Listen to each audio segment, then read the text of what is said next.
Hello बच्चों, स्वागत है आपके अपने यूट्यूब चैनल बीजे एजुकेशन में। उत्तराखंड पशुधन प्रसार अधिकारी की हम तैयारी कर रहे थे, जिसमें हमने इससे पहले बहुत सारे इम्पोर्टेंट वीडियोस देखे हैं, क्वेश्चंस करे हैं, पीवाईक्यूज किए हैं, मोस्ट इम्पोर्टेंट क्वेश्चंस करे हैं। उसी की आगे की सीरीज में ये वीडियो आपके लिए एलटी साइंस की यदि आप तैयारी कर रहे हैं तो उसके लिए भी इम्पोर्टेंट है, क्योंकि उसमें जूलॉजी बॉटनी पूछता है और उसी से रिलेटेड है ये। ठीक है, और उत्तराखंड पशुधन प्रसार अधिकारी को भी हमने ध्यान में रखा है, तो आपका ज़्यादा समय नहीं लेंगे। चलिए शुरू करते हैं। प्रीवियस अगर क्लास नहीं देखी है तो प्रीवियस हमारी प्लेलिस्ट बनी है उत्तराखंड पशुधन प्रसार अधिकारी करके, आप देख सकते हैं।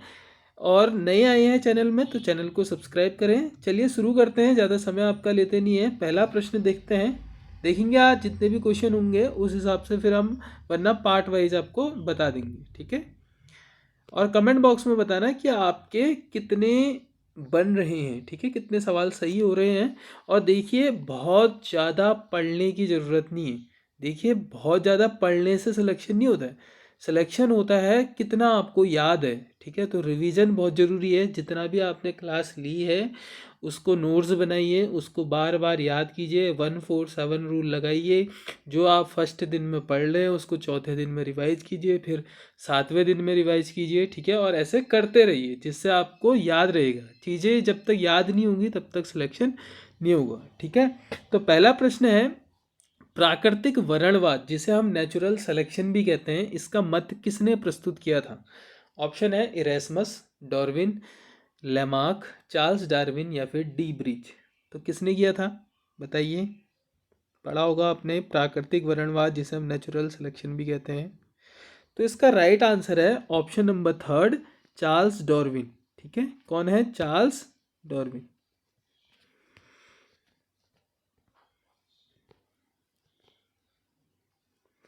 चार्ल्स डार्विन ने विकासवाद का प्राकृतिक वर्णवाद यानी नेचुरल सिलेक्शन का सिद्धांत दिया था, जिसे उन्होंने अपनी प्रसिद्ध पुस्तक, इंपोर्टेंट है नोट कीजिए, हाइलाइटर लगा लीजिए, on the origin of species में प्रस्तुत किया था। यानी चार्ल्स डार्विन की बुक क्या है? On the origin of species, जिसमें उन्होंने नेचुरल सिलेक्शन के बारे में बताया। ठीक है, अब अगला क्वेश्चन देखते हैं, कार्टव्हील संरचना कौन दर्शाता है? प्रश्न संख्या 2, कार्टव्हील संरचना कौन दर्शाता है? राइबोसोम, लाइसोसोम, सेंट्रियोल या फिर केंद्रिका? कौन दर्शाता है बताइए। इसका राइट आंसर है ऑप्शन नंबर थर्ड, सेंट्रियोल। कौन दिखाता है? सेंट्रियोल। ठीक है,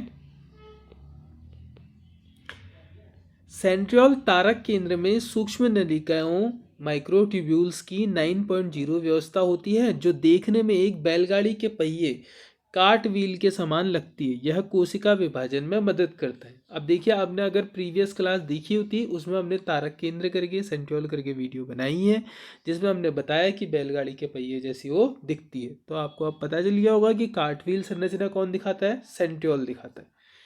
अगला प्रश्न है, प्रश्न संख्या 3, माइटोकॉन्ड्रिया के बादल माइटोकॉन्ड्रियल क्लाउड्स किस में पाए जाते हैं? शुक्राणु में, अंडाणु में, अमीबा में या उपरोक्त सभी? किस में पाए जाते हैं बताइए। तो जो माइटोकॉन्ड्रियल बादल हैं वो पाए जाते हैं आपके अंडाणु में। किस में पाए जाते हैं? अंडाणु। ठीक है, अंड जनन जिसे हम oogenesis भी कहते हैं के दौरान मादा युग्मक यानी अंडाणु ओवम में माइटोकॉन्ड्रियल एकत्रित होकर एक विशेष संरचना बनाते हैं, जिसे बॉल्बी यानी बॉडी या माइटोकॉन्ड्रियल बादल कहा जाता है। ठीक है, तो इम्पोर्टेंट है, कहाँ होते हैं? ओव्यूल में, आपके ओवम में। ठीक है, उसके बाद है आपका प्रश्न संख्या 4, स्त्री में निषेचन स्थल क्या होता है?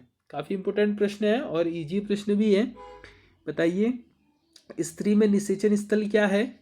अंडाशय है, गर्भाशयी मुख है, फैलोपियन नलिका है या गर्भाशय है? यानी कि जो स्पर्म होता है वो एग से कहाँ पर मिलता है? कहाँ पे मिलता है? ठीक है, आप सभी को पता होगा, फैलोपियन नलिका में। कहाँ मिलता है? फैलोपियन नलिका। स्त्रियों में शुक्राणु और अंडाणु का संलयन जो निषेचन है वो फैलोपियन नलिका के एम्पुला भाग में होता है। तो एम्पुला भी यहाँ पे से आपको क्लियर हो जाना चाहिए। आगे है प्रश्न संख्या 5, प्रश्न संख्या 5, हिस्टामिन का स्रावण करने वाली कोशिकाएं कौन सी हैं? कौन सी हैं? एपिडोपोसाइट, मास्ट कोशिकाएं, फाइब्रोसाइट्स या फैगोसाइट्स? तो इसका राइट आंसर है ऑप्शन नंबर सेकंड, मास्ट कोशिकाएं। ठीक है, मास्ट कोशिकाएं संयोजी ऊतक में पाई जाती है और एलर्जी या सूजन की प्रतिक्रिया के दौरान मुख्य रूप से हिस्टामिन, हेपेरिन और सेरोटोनिन का स्राव करती है। ठीक है, तो ये आपको आना चाहिए। उसके बाद है अगला प्रश्न संख्या 6, आम के खाने योग्य भाग कौन सा है? कौन सा है आम का खाने योग्य भाग? गूदेदार पुष्पासन, गूदेदार मध्य, फल भित्ति, बीज या भ्रूणपोष या फिर बीज पत्र? इसका राइट आंसर है ऑप्शन नंबर सेकंड, गूदेदार मध्य फल भित्ति। ठीक है, आम एक अस्थिल ड्रुप प्रकार का फल है। इसका बाहरी छिलका बाह्य भित्ति एपिकार्प, खाने योग्य गूदेदार भाग्य मध्य फल भित्ति मीजोकार्प और अंदर की कठोर गुठली अंतः फल भित्ति एंडोकार्प कहलाती है। अब देखिए बहुत सारी चीजें यहाँ से क्लियर हो रही है। देखिए, आम एक अस्थिल प्रकार का फल है, ड्रुप। इसका बाहरी छिलका बाह्य फल भित्ति को क्या कहते हैं? एपिकार्प। खाने वाले को क्या कहते हैं? मीजोकार्प। और अंदर की गुठली को क्या कहते हैं? एंडोकार्प। ठीक है, अब आगे आते हैं। आगे है आपका प्रश्न संख्या 7। ठीक है, इंपोर्टेंट है, प्रीवियस क्लास से रिलेटेड है। बैक्टीरिया में पाए जाने वाले राइबोसोम का अवसादन गुणांक सेडिमेंटेशन कोफिशिएंट क्या होता है? अब आपको पता होना चाहिए इसके लिए कि जो आपका अवसादन गुणांक क्या था, और इससे इंपॉर्टेंट क्या है कि बैक्टीरिया किस में आता है, प्रोकैरियोटिक या यूकैरियोटिक? तो बैक्टीरिया आता है आपका प्रोकैरियोटिक में, और आपको पता है कि प्रोकैरियोटिक में 70S राइबोसोम पाए जाते हैं। कौन से एस? 70S, जो दो सब यूनिट में होते हैं, 50 और 30। लेकिन अब आप कहेंगे कि 50 और 30 तो 80 होना चाहिए, लेकिन सेडिमेंटेशन कोफिशिएंट की यही खासियत है, एक आपका बड़ा पार्ट एक आपका छोटा पार्ट जब बैठता है तो उसमें कुछ घर्षण होता होगा। ठीक है, तो वो जो अवसाधन गुणांक है वही उसको 70S प्रकार का बनाता है। ठीक है, तो यहां से हमारा आंसर क्या हुआ? ऑप्शन नंबर ए, 70S। बैक्टीरिया प्रोकैरियोटिक में 70S प्रकार के राइबोसोम पाए जाते हैं, जो दो उप इकाइयों 50S बड़ी इकाई और 30S छोटी इकाई से मिलकर बने होते हैं, जबकि 80S राइबोसोम यूकैरियोटिक में होते हैं। ठीक है, उसके बाद है आपका प्रश्न संख्या 8। अब देखेंगे प्रश्न संख्या 8 में बीजांड ओव्यूल का वह स्थान जिससे बीजांड वृंत फनिकल जुड़ता है क्या कहलाता है? क्या कहलाता है? बीजांडकाय, निभाग, रेफे या फिर नाभिक?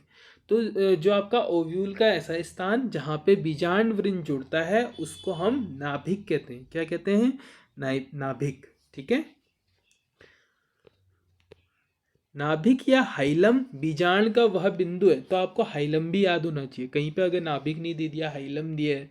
ठीक है, तो नाभिक या हाइलम बीजांड का वह बिंदु है जहां वह बीजांड वृंत फलिकल से के साथ जुड़ा रहता है। परिपक्व बीज पर यह एक छोटे से निशान के रूप में दिखाई देता है। अब आगे है आपका, ये तो क्वेश्चन रिपीट ही हो गया है, जैसे ऊपर था सेम टू सेम है, तो इसको नहीं देखेंगे, आगे बढ़ते हैं। अगला है प्रश्न संख्या 10।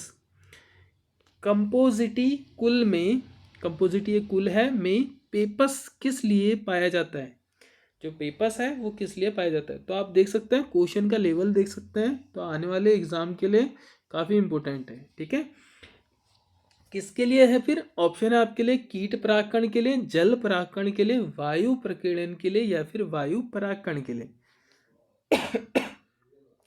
तो इसका राइट आंसर है ऑप्शन नंबर 3, वायु प्रकीर्णन के लिए। किसके लिए? वायु प्रकीर्णन यानी एयर डिस्पर्सल के लिए।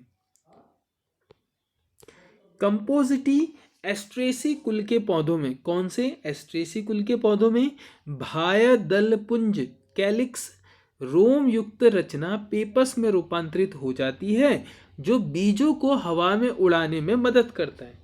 ठीक है, तो वायु प्रकीर्णन तो आप समझ ही गए होंगे। और ये है क्या? कंपोजिटी क्या है? एस्ट्रेसी कुल के पौधों में जो बाह्य दल पुंज है, कैलिक्स है, वो रोम युक्त रचना थी वो पेपस में रूपांतरित हो गई। और क्यों हुई? क्योंकि ये पेपस बीजों को हवा में उड़ाने में क्या करता है? मदद करता है। ठीक है, अब है आगे अगला क्वेश्चन देखते हैं, प्रश्न संख्या 11। हैवर्शियन तंत्र किसकी विशेषता है? हैवर्शियन तंत्र किसकी विशेषता है? फिर पृष्ठवंशियों की अस्थियों की, एवीज तथा स्तनधारियों होगा ये, स्तनियों मान लो आप, स्तनियों की अस्थियों की, केवल स्तनियों की अस्थियों की, या फिर स्तनियों की उपास्थियों की। तो इसका राइट आंसर है ऑप्शन नंबर 3, केवल स्तनियों की अस्थियों की। ठीक है, मैमल्स यहाँ पे स्तनीय यानी स्तनधारी मान लीजिए। ठीक है, आप इसे हैवर्शियन तंत्र ऑस्टियोन स्तनधारियों मैमल्स की कठोर अस्थियां कॉम्पैक्ट बोन्स का एक विशिष्ट संरचनात्मक लक्षण है। ठीक है, तो हैवर्शियन तंत्र किससे रिलेटेड है? ओनली मैमल्स से, याद रहना चाहिए आपको। उसके बाद है प्रश्न संख्या 12। बीजांड का वह स्थान जिससे बीजांड वृंद जुड़ता है, ये तो अभी हमने देखा था, किससे जुड़ता था? नाभिक, हाइलम से। ठीक है, बार बार क्वेश्चन आ रहे हैं तो उससे हमारा रिवीजन भी साथ साथ हो रहा है। उसके बाद है किसको ट्रिपल टीका कहते हैं? किसको ट्रिपल टीका कहते हैं? बीसीजी को, डीपीटी को, टीएबी को, या फिर उपरोक्त सभी? तो इसका राइट आंसर है ऑप्शन नंबर 2, डीपीटी को। किसको? डीपीटी को ट्रिपल वैक्सीन कहा जाता है क्योंकि यह 3 घातक बीमारियों किस किस के लिए होगा? नाम में ही है, देखो, डी से डिप्थीरिया, ठीक है, पी से पर्टूसिस जिसे हम काली खांसी भी कहते हैं, और टी से टिटनेस। ठीक है, तो आपको याद होना चाहिए डीपीटी यानी ट्रिपल वैक्सीन क्यों कहेंगे? क्योंकि ये डिप्थीरिया से भी बचाता है, पर्टुलिस से भी बचाता है, टिटनेस से भी हमारा क्या करता है? बचाव करता है। ठीक है, तो ऑप्शन नंबर 2। फिर है अगला प्रश्न, प्रश्न संख्या 14। सर्टोली कोशिकाएं किस में पाई जाती है? इजी प्रश्न है, सर्टोली कोशिकाएं। ठीक है, सर्टोली कोशिकाएं किस में पाई जाती है? ऑप्शन है अंडाशय, वृषण, वृक्क, या फिर यकृत। किस में?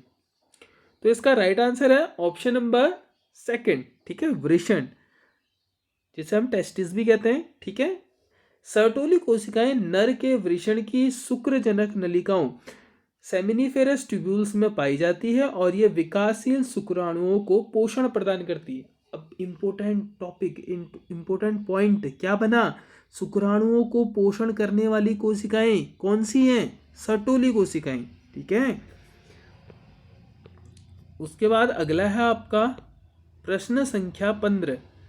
DOTS प्रोग्राम का संबंध किससे है? DOTS ऑप्शन है हरित ग्रह प्रभाव से, ओजोन संरक्षण से, क्षय रोग उन्मूलन से, या एड्स के उपचार से। किससे है डॉट्स प्रोग्राम का संबंध? तो इसका राइट आंसर है ऑप्शन नंबर 3, क्षय रोग उन्मूलन से। ठीक है, यानी टीबी से। अब बात आती है कि डॉट्स है क्या? डॉट्स का फुल फॉर्म होता है आपका directly observed treatment short course. ठीक है, directly observe treatment short course विश्व स्वास्थ्य संगठन WHO द्वारा टीबी के इलाज और उन्मूलन के लिए चलाई गई एक प्रमुख क्या है? रणनीति है। तो डॉट्स अब आपको याद होना चाहिए, और किसके द्वारा? WHO के द्वारा। किसके द्वारा? वर्ल्ड हेल्थ ऑर्गेनाइजेशन के द्वारा। ठीक है, और डॉट्स का पूरा नाम directly observed treatment short course. और किसका उन्मूलन किया जाता है? टीबी का। ठीक है, ट्यूबरक्लोसिस। तो यहाँ पे आप देख सकते हैं, नोट कीजिएगा। उसके बाद है अगला प्रश्न, प्रश्न संख्या 16। मनुष्यों में ज्वारीय आयतन टाइडल वॉल्यूम कितना होता है? बताइए। ऑप्शन है आपका 150 ml, 500 ml, 4500 ml, या फिर 1500 ml। कितना होता है? तो इसका राइट आंसर है ऑप्शन नंबर 2, 500 ml। ठीक है, जो ज्वारीय आयतन है, टाइडल वॉल्यूम है, वो कितना होता है? 500 ml। ज्वारीय आयतन वह हवा की मात्रा है। अब ज्वारीय आयतन क्या है? एक हवा की क्वांटिटी है जो एक सामान्य श्वास चक्र के दौरान फेफड़ों के अंदर जाती है या बाहर निकलती है। जो एक स्वस्थ मनुष्य में लगभग कितना होता है, 500 ml होती है। तो याद रखिए ज्वारीय आयतन क्या है, हवा की एक मात्रा है जो एक सामान्य श्वास चक्र जो हम सांस लेते हैं उस चक्र के दौरान फेफड़ों के अंदर या तो जाती है या तो बाहर निकलती है।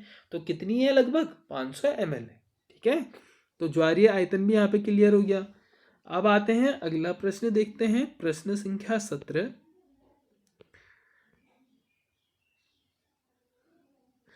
पाइनस का भ्रूण कोष कैसा होता है, पाइनस का भ्रूण कोष कैसा होता है बताइए।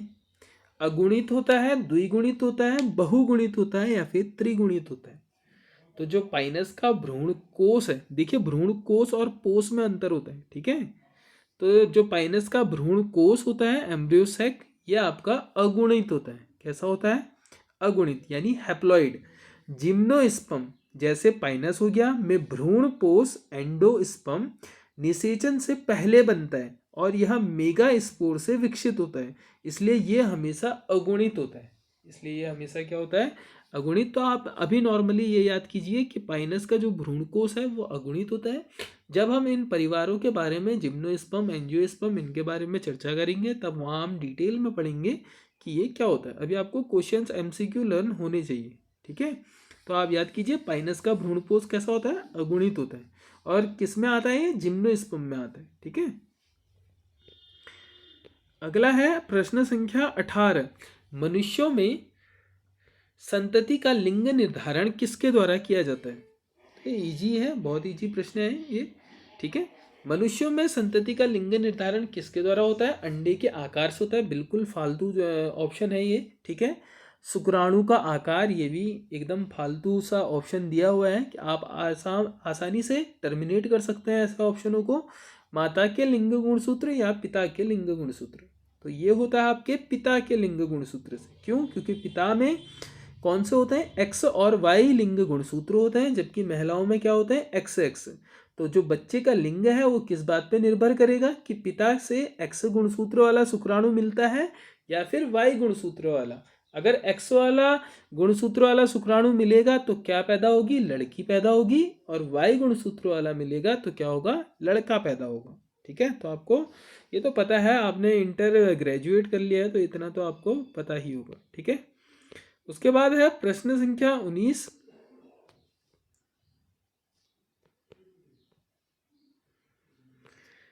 जब पराग नलिका अध्यावरण से होकर प्रवेश करती है तो क्या कहलाता है, पोरोगैमी, मीजोगैमी, निभागी प्रवेश या स्यूडोगेमी। तो इसको हम कहते हैं मीजोगेमी। जब पराग नलिका बीजांड में अध्यावरण के माध्यम से प्रवेश करती है तो इसे मीजोगेमी कहते हैं। बीजांड द्वार से प्रवेश पोरोगेमी और निभाग यानी चैलेजा से प्रवेश चैलेजोगेमी कहलाता है। ठीक है, बीजांड में अध्यावरण के माध्यम से प्रवेश करेगी तो मीजोगेमी कहेंगे, अगर निभाग के माध्यम से प्रवेश करेगी तो चैलेजोगेमी कहेंगे। उसके बाद है आपका अगला प्रश्न है प्रश्न संख्या 20। ठीक है, अगला है फर्टिलाइजिंग के लिए सत्य कथन कौन सा है। एक वसा जो शुक्राणु की सतह पर पाई जाती है, एक ग्लाइकोप्रोटीन जो शुक्राणु पर पाया जाता है, एक ग्लाइकोप्रोटीन जो अंडाणु की सतह पर पाया जाता है, एक वसा जो अंडाणु में पाई जाती है। तो इसका राइट आंसर है ऑप्शन नंबर 3, एक ग्लाइकोप्रोटीन जो अंडाणु की सतह पर पाया जाता है उसे हम फर्टिलाइजिन के लिए सही कथन कहेंगे। ठीक है, फर्टिलाइजिन एक ग्लाइकोप्रोटीन है जो परिपक्व अंडाणु की सतह से स्रावित होता है। तो आप समझ गए फर्टिलाइजिन क्या है, आपका एक ग्लाइकोप्रोटीन है और कहाँ से स्रावित होता है, कहाँ से निकलता है, एक मैच्योर ओवम से। कहाँ से, एक मैच्योर ओवम से।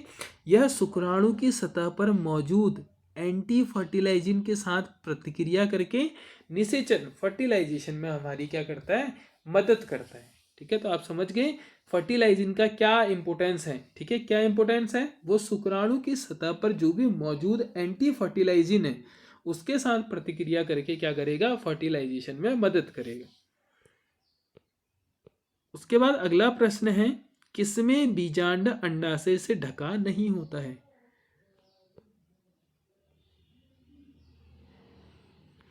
किसमें बीजांड अंडाशय से ढका नहीं होता है, बताइए।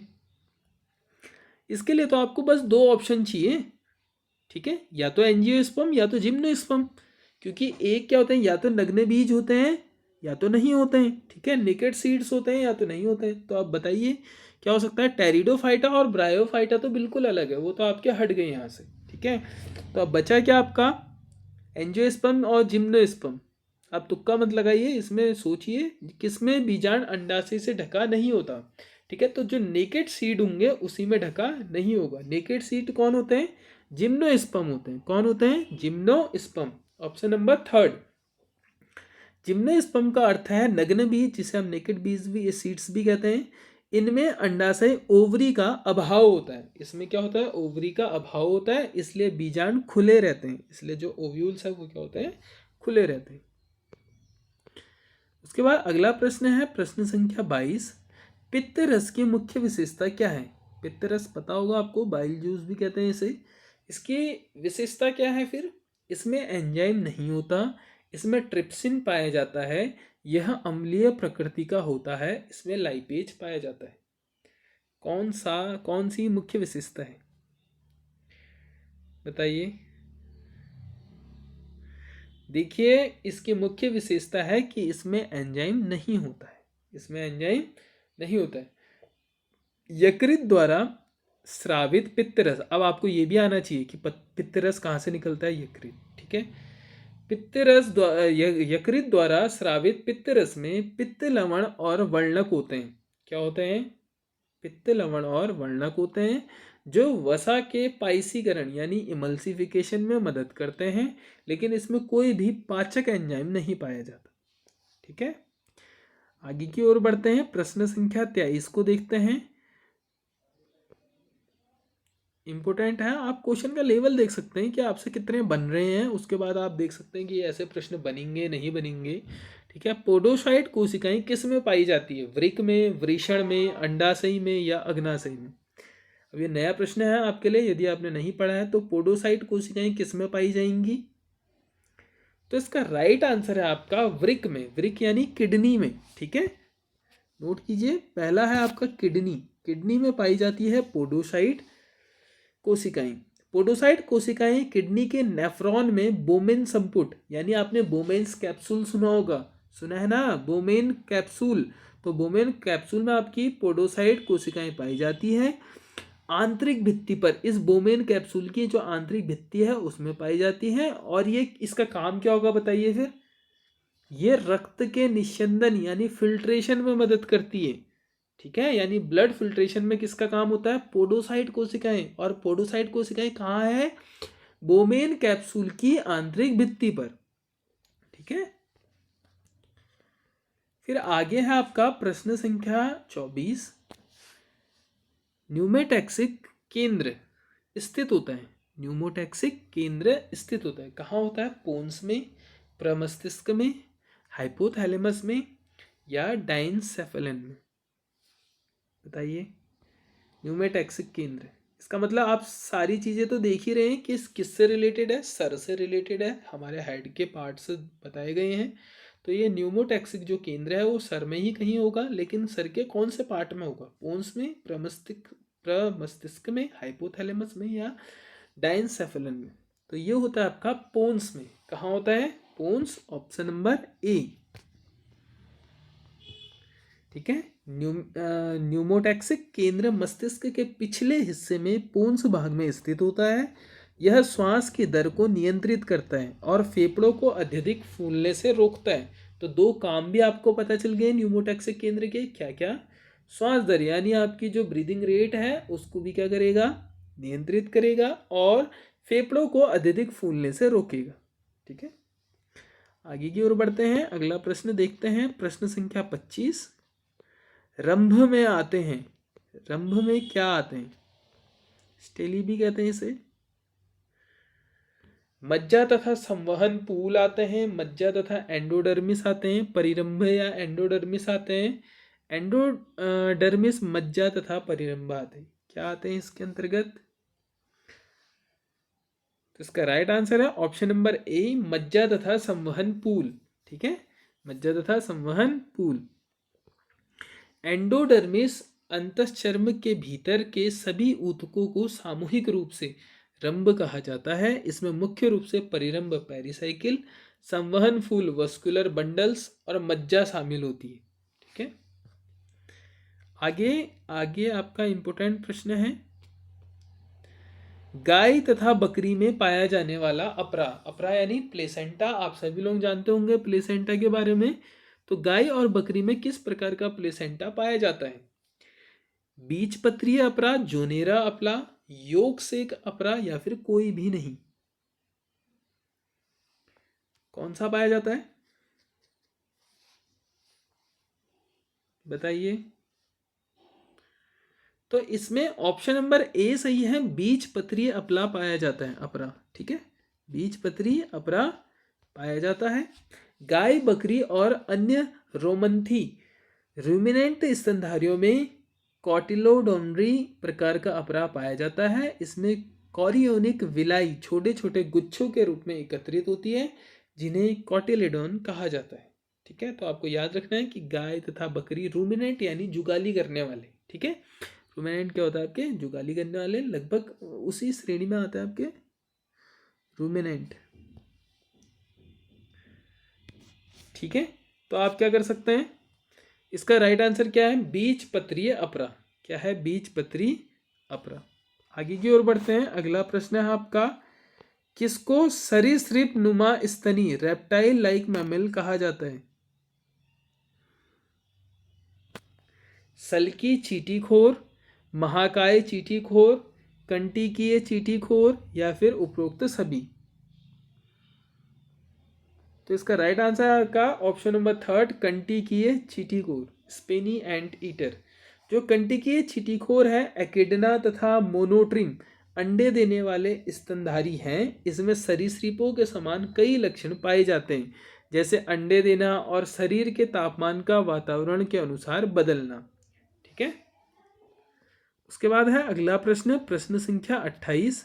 भरण ऊतक ग्राउंड टिश्यू का मज्जापित्त भाग बना होता है। किसका बना होता है? दृढ़ से, मृदुतक से, स्थूल कोण से या फिर उपरोक्त में से सभी?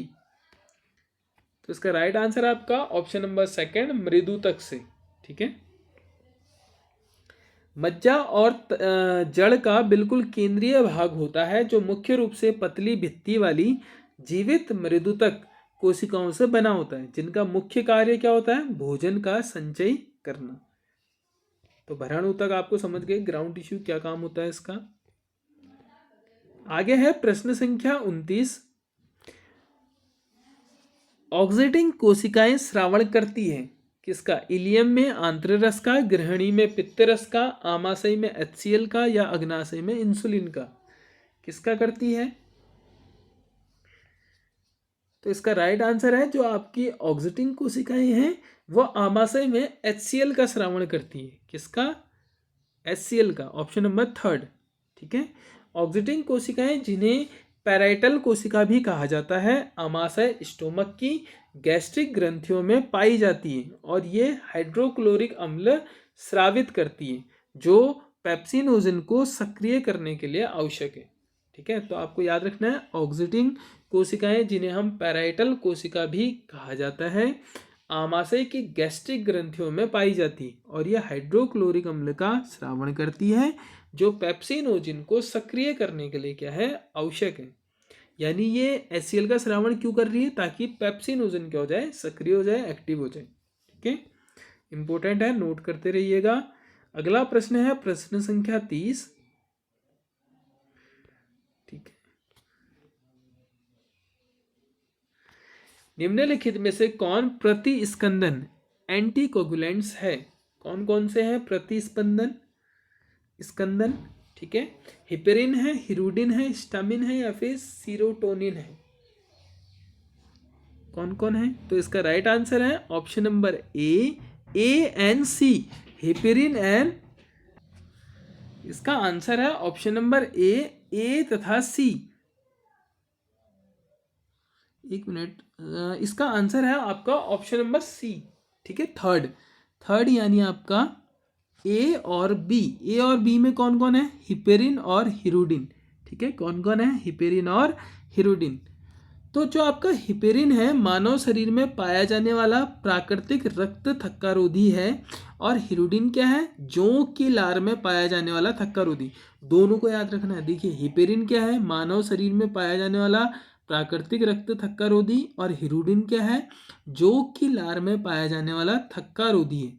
ठीक है, हिस्टामिन और जो आपका सेरोटोनिन है ये थक्कारोधी नहीं है। ठीक है, तो यहाँ से हमारा राइट आंसर क्या हुआ? ऑप्शन नंबर 3, ए तथा बी, हिपेरिन और हिरुडिन। ठीक है, आगे की ओर चलते हैं। प्रश्न संख्या 31 है आपका, कैस्पेरियन पट्टी किसकी कोशिकाओं में पाई जाती है? परिरंभ की, मज्जा की, अंतश्चर्म की, या फिर अक्षचर्म की? तो इसका राइट आंसर है ऑप्शन नंबर 3, अंतःचर्म। कैस्पेरियन पट्टियां जड़ों की एंडोडर्मिस अंतःचर्म की कोशिकाओं पर पाई जाती है। ये सुबेरिन की बनी होती है और जल के रिसाव को रोककर उसे सही मार्ग से जाने के लिए क्या करती है? बाध्य करती है। ठीक है, अगला प्रश्न है प्रश्न संख्या 32, एक स्वस्थ मनुष्य प्रतिदिन कितने यूरिया का उत्सर्जन करता है? बताइए, इंपोर्टेंट प्रश्न है, पूछ देता है कभी कभी ऐसे प्रश्न भी। एक स्वस्थ मनुष्य प्रतिदिन कितना यूरिया उत्सर्जन करता है? 100 ग्राम, 120 ग्राम, 40 ग्राम, या फिर 80 ग्राम?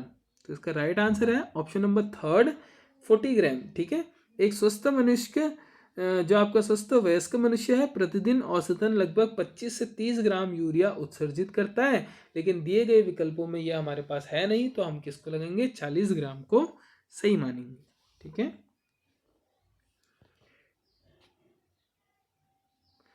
अब आगे की ओर आते हैं। अगला प्रश्न है आपका प्रश्न संख्या 33, मनुष्यों में गुणसूत्रों के किस समूह में वायु गुणसूत्र आता है?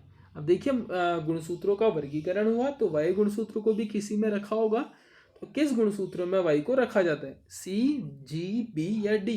तो इसका राइट आंसर है ऑप्शन नंबर 2 जी, ऑप्शन नंबर 2 जी। ठीक है, अब बात आती है कि ये वर्गीकरण किसने किया? तो ये किया था आपके डेनवर वर्गीकरण कहते हैं। डेनवर क्लासिफिकेशन के अनुसार मानव गुणसूत्रों को समूहों में बांटा गया। सबसे छोटे एक्रोसेंट्रिक गुणसूत्रों को 21,22 को समूह जी में रखा जाता है, और वाई गुणसूत्र भी इसके आकार की समानता के कारण समूह जी में रखा जाता है। तो इम्पोर्टेंट प्रश्न है, पूछ सकता है कि मनुष्यों के जो गुणसूत्र है उसमें वायु गुणसूत्र किस समूह में आता है? ठीक है, अगला प्रश्न है आपका, एजोला एक उदाहरण है, किसका है एजोला?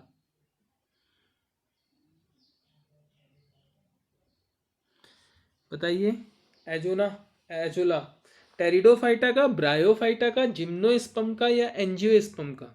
तो जो आपका एजोला है वो टेरिडोफाइटा का एक क्या है? उदाहरण है, ऑप्शन नंबर ए।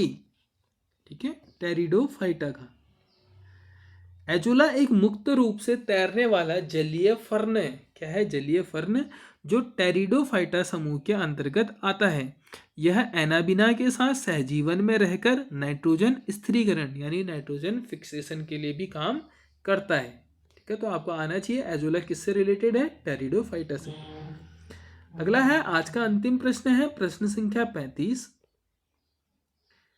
HIV वायरस होती है। HIV वायरस होता है भी हो सकता है इसको आप। ठीक है, अब बताइए क्या क्या होता है? रेट्रोवायरस है क्या HIV वायरस? RNA वायरस है, DNA वायरस है, या HTLV 3rd वायरस है? ये तो हमने किया है पिछले इंपोर्टेंट टॉपिक जो हमने क्वेश्चंस किए थे उसमें किया है, आपने देखा होगा तो आप बता देंगे कौन सा सही है। ठीक है, तो इसका राइट आंसर आपका ऑप्शन नंबर 3 A, B और D। ठीक है, HIV वायरस रेट्रोवायरस भी है एक प्रकार का, एक RNA वायरस भी है, एक HTLV 3rd वायरस भी है, लेकिन DNA वायरस नहीं है। ठीक है, तो ऑप्शन नंबर 3 इसका क्या होगा? राइट होगा। HIV ह्यूमन इम्यूनोडेफिशिएंसी वायरस एक रेट्रोवायरस है जिसका आनुवंशिक पदार्थ क्या होता है? RNA होता है। शुरुआत में इसे HTLV क्या है फिर? Human T lymphotropic virus type 3rd के नाम से भी जाना जाता था। ठीक है, तो आज हमने इम्पोर्टेंट 35 क्वेश्चंस किए जो आपके आने वाली कोई भी जिसमें आप जूलॉजी बॉटनी की तैयारी कर रहे हैं जो पेपर में पूछी जाती है तो उसके लिए इम्पोर्टेंट है। यदि आपने पूरा वीडियो देखा है तो आप अपना कमेंट बॉक्स में स्कोर बताइए, और आपके कमेंट हमारे लिए मोटिवेशन का काम करते हैं जिससे हम आगे भी वीडियो बनाने के लिए प्रेरित रहते हैं। और चैनल में पहली बार आए हैं तो बीजे एजुकेशन के चैनल को सब्सक्राइब करें, वीडियो को लाइक करें, ज़्यादा से ज़्यादा शेयर करें। मिलते हैं नेक्स्ट वीडियो में, तब तक के लिए अपना ध्यान रखें।